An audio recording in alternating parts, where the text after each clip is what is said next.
Shortly after taking off from the Dominican Republic, Bergen Air Flight 301 is in trouble. The cockpit is filled with an ominous sound, the stick shaker alert. The stick shaker warning is a warning of imminent stall. It means that the airplane is about to attain a speed so low that it cannot sustain flight. The alert is so serious that it actually shakes the pilot's control columns. Combined with a loud rattling, it's impossible to ignore. To add to the crew's confusion, the plane begins to vibrate and dip wildly.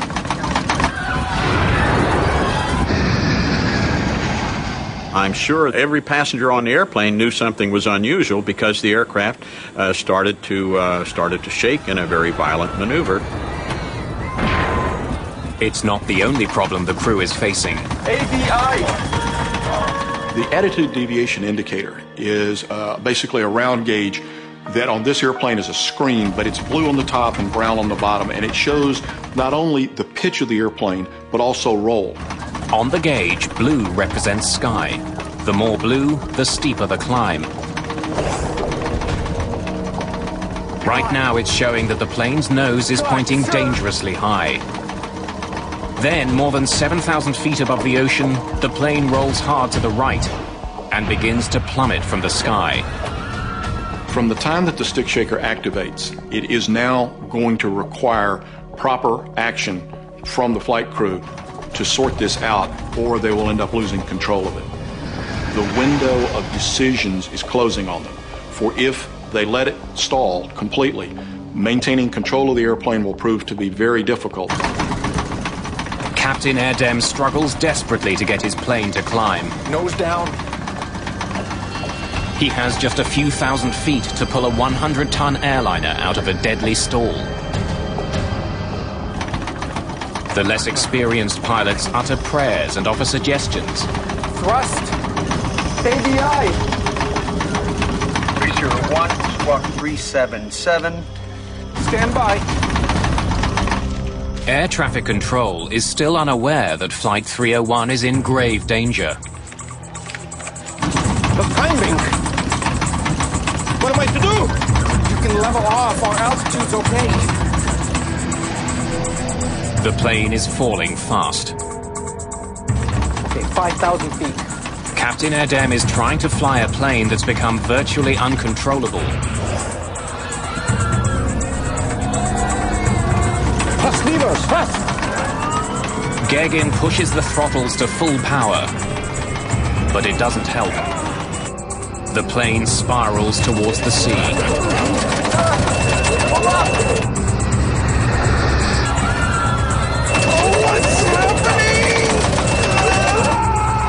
Alpha Lima Whiskey 301, Santo Domingo, come in, please.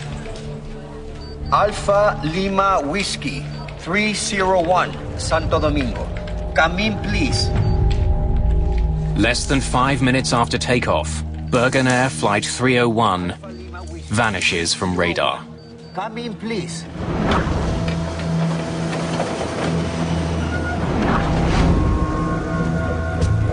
The Dominican Navy begins searching for the missing plane and its passengers. En route, I was always thinking of what I would find. I thought I would find people screaming, people yelling, asking for help. They discover something very different. The strong smell of jet fuel hangs over the water. Pieces of wreckage float on the waves. I thought to myself, there was no one alive here. We didn't see any survivors, and we didn't see bodies. I really thought the plane had disintegrated on impact. Within hours, more than just wreckage begins floating to the surface.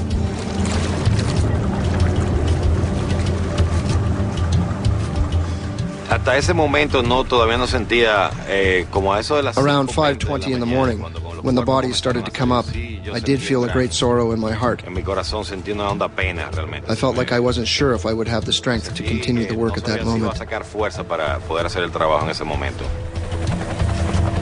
The search continues by the light of the next morning.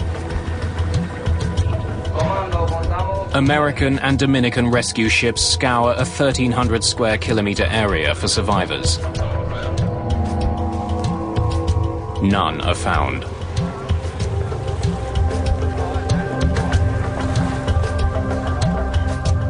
Now it's up to the Dominican Republic's Aircraft Accident Investigation Bureau to find out what caused this accident. We established a base camp at a hotel on the Cabareta beach, which is directly south of the accident site. Over the next couple of days, investigators, reporters, and some of the victims' families arrive at the hotel.